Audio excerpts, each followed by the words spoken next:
Welcome to the Cinema Gold podcast. I'm your host, Larry Leese. Today we're diving into the latest box office news and streaming news. First, we'd like to thank our sponsors, Poddex. Check out poddex.com. Use code CinemaGold for 10% off. And also, we'd like to thank our sponsor, Paramount Plus. Check out the new Paramount Plus and get your first month free. And the links will be in the description. And if you'd like to support the show, join our Patreon, patreon.com/cinemagold.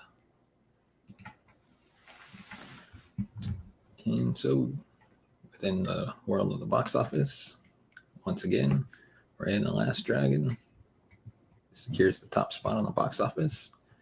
Despite being released on Disney Plus Premier Access, Raya and the Last Dragon holds on to that number one spot for a second week in a row, bringing in 5.5 million, with a total of more than 35 million globally so far.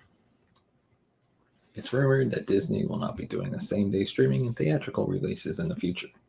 This was more of an experiment while theaters remain closed across the globe. Perhaps they reconsider, as it's still unclear how many will return to movie theaters for future films such as the upcoming Black Widow. Next weekend could be the shot in the arm the North American box office needs as the pandemic continues to wreak havoc across the globe. It was announced that Cinemark Theaters has begun reopening theaters across LA. This is the first time since last March. The theater chain expects to have 90% of their auditoriums up and running by early next week, which will likely be reflected in next weekend's box office numbers. 51% of North American theaters are currently open, which is up from just over 40% last weekend.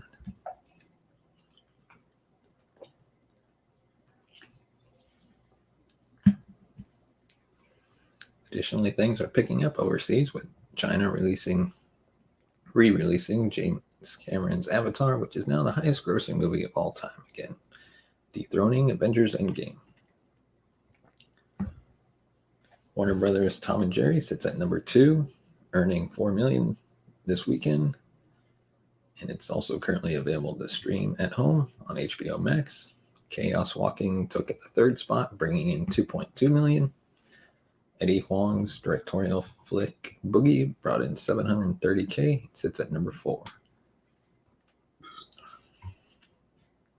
I also did a review of that movie, so I'll put a little card up top so you can go check it out. The Croods, New Age, holds at number 5, bringing in $520K.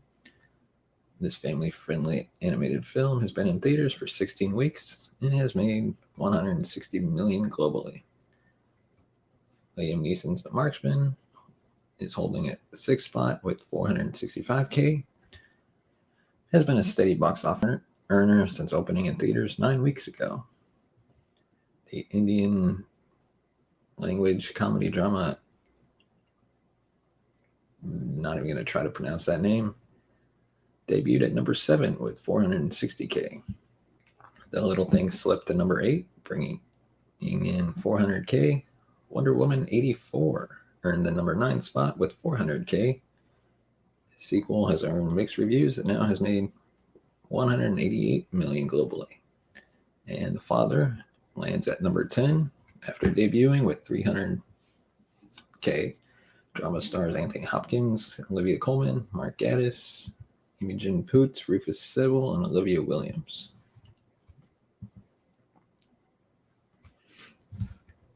And now on to the streaming news. Password sharing is an all too common problem streaming services are facing in today's world. Now Netflix is attempting to curb that problem. Some of those who share a Netflix account with a friend or family may be forced to get their own account.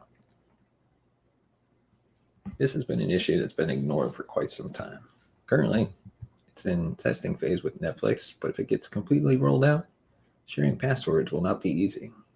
Recently, certain Netflix users began receiving a message while trying to stream content on the service, saying, if you don't live with the owner of this account, you need your own account to keep watching. Turns out the company is testing this feature to try and limit password sharing. If 2 people using the same account don't live in the same place, the company will attempt to have the user borrowing the password sign up for a new account.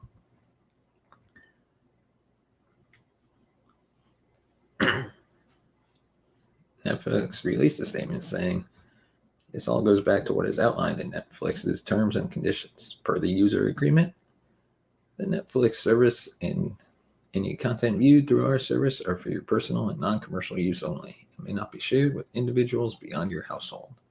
Oftentimes, when it comes to password sharing, it is people using the same account in multiple households. From a business perspective, this represents potential losses. For a company as large as Netflix, those losses could be substantial. So it is not difficult to see why they would try to curb the number of people sharing passwords." Netflix currently has more than 200 million subscribers worldwide, but the competition has become far more fierce over the course of last year. Rival services such as Disney Plus, Apple TV, HBO Max, Peacock, and more recently Paramount Plus have all entered the fold. It's a fight for eyeballs and consumer dollars. Disney Plus, in particular, has made up a lot of ground, amassing more than 100 million subscribers to date. Considering the Disney Plus backed service launched in November 2019, that's pretty impressive. The recent increase in competition may explain why Netflix feels now is the time to do something about password sharing.